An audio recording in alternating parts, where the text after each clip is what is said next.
And we are live. We're live. Perfect. We'll go ahead and call to order. Since Finance Committee, Monday, July 12th. I believe all members are present, but Mr. Lander, if we can have a roll call, please. Mr. Betcher, Present. Ms. Cheney, Present. Mr. Pridnoff. Present. All members are present. Lovely. Need a motion to adopt the agenda. So motion. Second. All those in favor? Aye.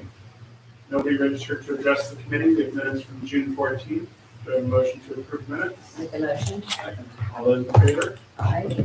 And we will move into our financial packet for June 2021. All right, for the month of June, fiscal year 2021, the village had an adjusted bank balance of $3.5 million, or $3,539,000.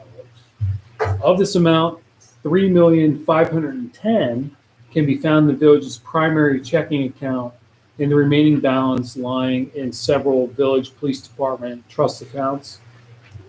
For the month, the village had 89 cleared payments that totaled $213,000.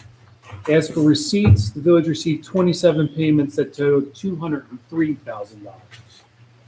As for the general fund, total receipts for the month were $162,000. This figure was $35,000 more than what the village was able to generate over the same period last year. Of this amount, $104,000 was generated through general fund income tax receipts. As a comparison, the village generated only $71,000 in June of last year. Total general fund income tax receipts for the year are now at $470,000, over $40,000 more than what the village totaled through June of last year. Again, the village is now on track to meet or exceed income tax forecasts for the year, and the previous reduced numbers witnessed throughout a lot of this year was likely the result of a delay in income tax filing deadlines at the state and federal levels. In regards to appropriations, the village spent $172,000 for the month. This figure was $36,000 more than what the village spent during June of last year. The top 5 payment payees for the month were payroll, Rumpke, the Ohio Police and Fire Pension, COSI, which is the employee health insurance, and OPERS, which is employee retirement. Similarly, total appropriation spent for the year is $969,000. This is $115,000 more than what the village spent through June of last year. Total expenses are exceeding those from last year for several reasons. One, if you recall, we had inclement weather and the village had to respond to it this year. That wasn't the case last year. We had a more mild winter. We have increased overtime across departments. Part of that is because of weather. There were planned personnel increased expenses, of course. And we had to complete several special projects by the village this year, special projects that were not on the books last year. We as in village administration will continue to monitor expenses and make any adjustments necessary. It's the end of my report. Motion to accept June 2021 financial report. Second. All those in favor? Aye. Moving into employee healthcare legislation. So this evening during the main council meeting, we're going to ask council to approve the expenditure for employee health care, which is our new plan through United Healthcare, which is a part of our joining the Center for Local Government Benefits Plan. In this, we are projecting an annual cost of $199,565 for the total expenditure during the planned year. In addition, we are asking council, and we can have a discussion about this, to approve a new plan where employees who are eligible for benefits, if they choose not to take Gulf Manor's benefits, we would pay them a pay period premium of $100, which would be taxable and non-pensionable up to a planned year maximum of $2,600. As an example, if an employee who's on a family plan makes a decision to take their health care from somewhere else, such as their spouse, and not participate in the village plan, it would save it would be a difference between probably $19,000, $21,000, something like that. The savings to us would be incredible with a $2,600 buyout. What we will ask is that the employees have to show us that they have the ability to be covered under another insurance plan, so we're not just going to let them be out there. But this could be a huge cost savings for our employees or for the village, and also be another way that employees can take a look at their benefits. Questions about how that would work? My concern is just making sure that that they're actually getting coverage elsewhere and not just dumping it. Yeah, it's part of the documentation that they have to supply to us to get the pay period stipend. Did we at one time pay them $1,000 not to take it? I mean, if they didn't take it a long time ago? I don't recall that. Okay, it's probably way back. I think it's good. So if this committee would like to make a motion to recommend to council passing that, this would be an appropriate time to do that. So moved. Second? All those in favor? Here. And I'm sorry, I forgot to mention, we have Paula here in person this evening. She's really here. This is what she looks like, not on the screen. All right. Moving into the banking services assignments. Yeah. Yes, so the bank RFPs, if you recall earlier this year, the village issued an RFP for banking services. The initial RFP generated only a single response from Fifth Third. For this reason, the village issued a second identical RFP. The second RFP generated response from Fifth Third, US Bank, and PNC. And we reviewed each proposal. Village administration evaluated the proposal on the following criteria: services rendered, associated fees. We gave consideration to the proximity of a bank branch to village operations here, and the ease of a transition to a new provider if we choose to go in that direction. Based on the parameters of the RFP, each proposal that was received was similar in services rendered. However, there were some differences in associated fees for such services and a difference in relative proximity of branches to the administration building. So the following is a summary of each proposal. US Bank has 3 branches in proximity to us, located in Roselawn, Norwood, and Lockland, and the fees were estimated to be $87 a month.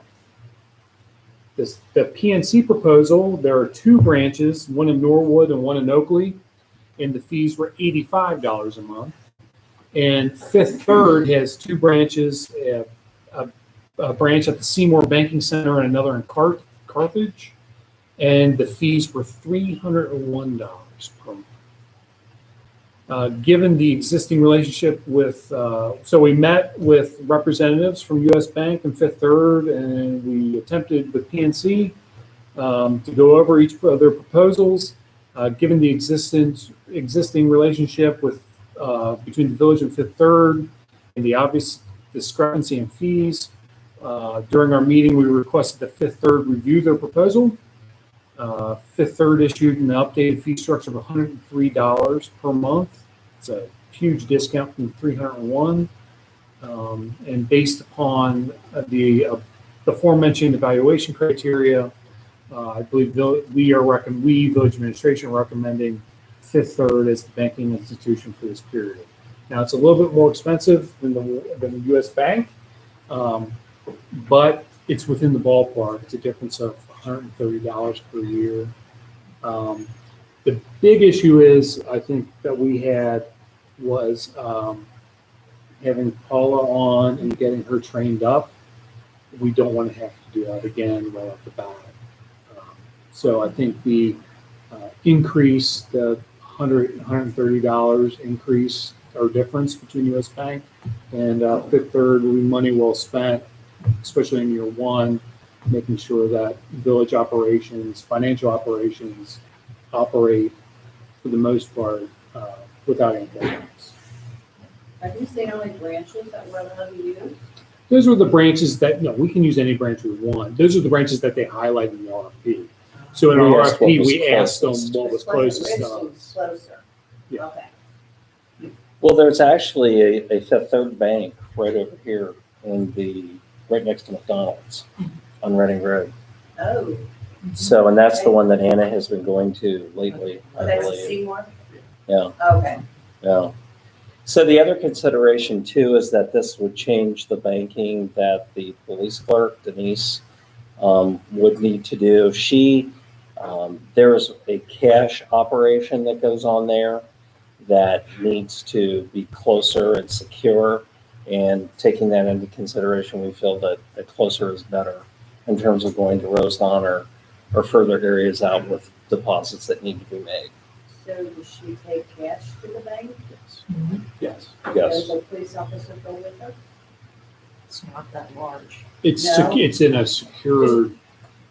It's locked. It can't be opened up. So if she gets robbed, it's okay? They No, get a it's long not bank. open. I know.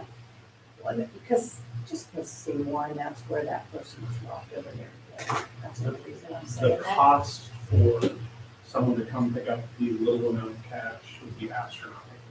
Maybe they pick it up, You can pay for that service to have. yeah. lots So of Chief, private car I believe service. many times the officers will take the deposit. Yeah, Oh, okay. and the banks have stopped with those locked, the bags aren't as commonly used. Right. Because we inquired about that because they stopped getting locked up. But the deposits have been so small. As far as cash goes, we see cash. Yeah, you've gone to charge card, so that's taken up a lot of that Yeah. Yeah, security. some places it goes quickly to And we want, instead of those lock bags, we could go to tamper evident bags. I mean, it based for all intents and purposes, the same purpose, if it's a sealed bag that can't be opened unless it's blatantly obvious, right? So, Well, I think Ms. Cheney's concern was the her safety and security of the person going to the bank. yeah. I think we've considered that and covered that. Okay, thanks. What was, so with Fifth Third going to 103.89, I mean, just for my understanding, how much are we paying before this negotiation with them? Over $400. Really? $73 a month with them? Yeah. Great. So, and our approach with this would be the minute we see a price increase from Fifth Third Bank, we will look at switching. Yeah, I have no problem issuing another RFP. I was really impressed by U.S. Bank, especially. It's just a timing thing. All I things appreciate considered. that. Maybe next time. One of the things that was helpful is, if you remember 4 or 5 years ago, there was monies that were deducted from our account through the mayor's court that went to another business entity that took us a year to get that money back. Way longer than that. Um, And Denise recently found an invoice that they sent, even though we've broken that relationship years ago. So they were charging us earlier this year, but just out of the blue, they started debiting our account. And Fifth Third was not real responsive in dealing with that until we issued the RFP and said, great people, but you're not helping us with this, and they did get that resolved. So I think they understand that we're looking for a higher level of service for them. So we'll be asking for you to make a recommendation for council to approve a 5-year contract with the third. So you need that recommendation from us to council. Yes. And I need to recuse myself as a employee and shareholder of US Bank. I need to step out of that vote. So I'll make a motion that we, recommend this to, council. With the third though? Yes. Yes. Yeah. Second. All those in favor? Aye. If you can't, Mr. Ryan, make a note that I refuse. Yes. All right. Addition of the Juneteenth holiday. So this is something that municipal entities and other jurisdictions are having a big discussion about. In fact, Hamilton County on Thursday declared Juneteenth, and on Friday they were off back in June. We need to make a decision, and we don't need to make the decision today. However, the municipalities, particularly with the makeup that we have, should probably consider doing something with Juneteenth, declaring that a holiday. The issue becomes funding it. So if we add this as an extra holiday for our employees, it'll be about an $8,000 additional cost per year. The other thing we can do is repurpose our personal days, which we currently get 32 hours a year in personal time. We could cut that to 24 and use 8 of that as the Juneteenth holiday. There may be other creative things that we can look at, but I just wanted to make sure the council is aware that this is something we need to address. We'll actually address this when we take a look at our benefits legislation at the end of the year. Yeah, currently employees get 32 hours of PTO. No. We have vacation time, we Got have personal time, and we have sick time, Got it, okay. in addition to holidays. I understand. Okay. And currently we Yeah. celebrate 12 holidays. 12 hours. Okay. So why is it an additional $8,000 in cost? Well, if we add it as an additional paid holiday, Right. every employee will go from 12 We'll to get paid 13. anyway for that day. Okay, I understand, fine. Okay. I think it needs to be treated like any other holiday, but we can continue that discussion. Well, and that's something that if you would like us to make this a part of our benefits revision at the end of the year, we can certainly do that. Are there any objections to taking that approach? I think we're looking at it because of the cost, maybe prioritize Juneteenth over another holiday. No, I think it needs to be treated the exact same as 4th of So then why July. wouldn't we just make that, well, there's 12 other holidays, is what he's saying, so why would we wait to do the review instead of just voting to recommend that now be added, no? That's fine. So that would need to be, Be part of legislation. so probably what you need to do this evening is go ahead and recommend that we recognize Juneteenth now. And then in the report this evening, direct the administration to include that in our benefits legislation at the end of the year. Make recommendation to council, or to the administration to recognize Juneteenth. Should we- As a paid holiday. As a paid holiday. I think we have 10 holidays on schedule. Oh, I was counting, New Year's, MLK, President's Day, Memorial Day, Independence Day, Labor Day, plus birthday as a floating holiday. so Okay. So now we have 12. I'll second it. All those in favor? Aye. So we don't have a resolution on the police detail rate yet. Mr. Donellan has pulled some model legislation from a couple of other jurisdictions, and we're meeting with Chief Campbell tomorrow to compare what is required from the marshals. And did we talk about this today? I need the information from the marshals so we can see how that fits into this policy. Where Mr. Donellan is recommending that we don't do legislation, but we do a policy, as to how to handle detail rates, and we'll advise the finance committee when we get to that. And then funding replacement of the firehouse rec center roof. Yeah, we've scoured the financial world pretty exhaustively to determine whether or not we could take a loan to deal with the roof, to get a low interest loan. And a lot of the lenders at this point in time will not do a roof because it's considered part of real estate. So our recommendation moving forward, which would be in tonight's appropriations, is to take $91,000 of the reserve and just go ahead and pay cash for the roof. And again, that will be up for a reappropriation this evening. So you're saying once that's passed there's no recourse, there's no ability to go for a loan after that, or that's just how we would be planning? We're just going to pay cash rather than take a loan. So We tried. Right. I think. No, I understand, yeah. I'm just curious if that could change, or after tonight, we're putting in the cash and that's it. What we're going to authorize, how it works is we will, council, if they vote for it, will authorize the appropriation. Right. I guess technically we can find a loan prior to us being invoiced and paying that. until we write the check. Until we write the check. Okay. Yeah. There was one source I had thought of, and I meant to check into it and with all the other things Okay. going on, I totally forgot to do it, and I'll send him an email now. I had no idea if he would do it, but Yeah. he's big, so, Be glad to hear that. yeah. Interest rates were running between 4% and 6%.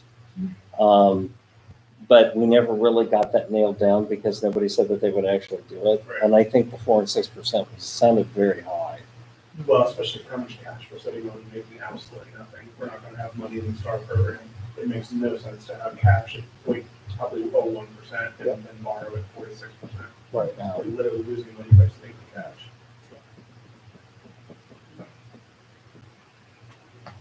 So for the fire board members, the roof should be done within the next 2 weeks.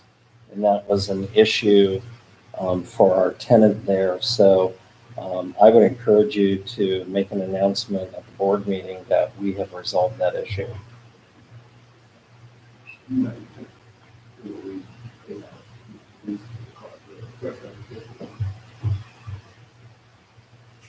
All right, pending business with the pay merit strategy, pay strategy. Nothing on that. All right.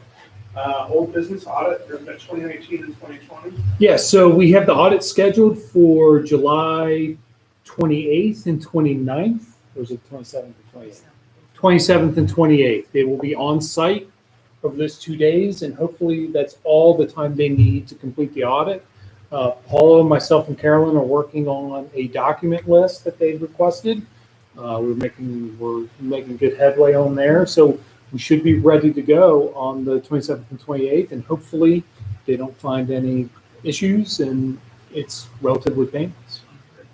We should be very clean this year. Hopefully. Nice. Yeah. New COVID funding.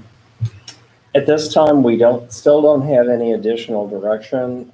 There is a Center for Local Government CEO roundtable tomorrow where this is part of the discussion about how certain municipalities are using that COVID funding and where it's coming from. So I should have something to report back after that meeting.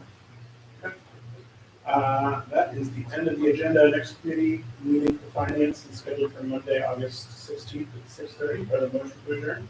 Motion? Second. All those in favor? Aye. Motion carries.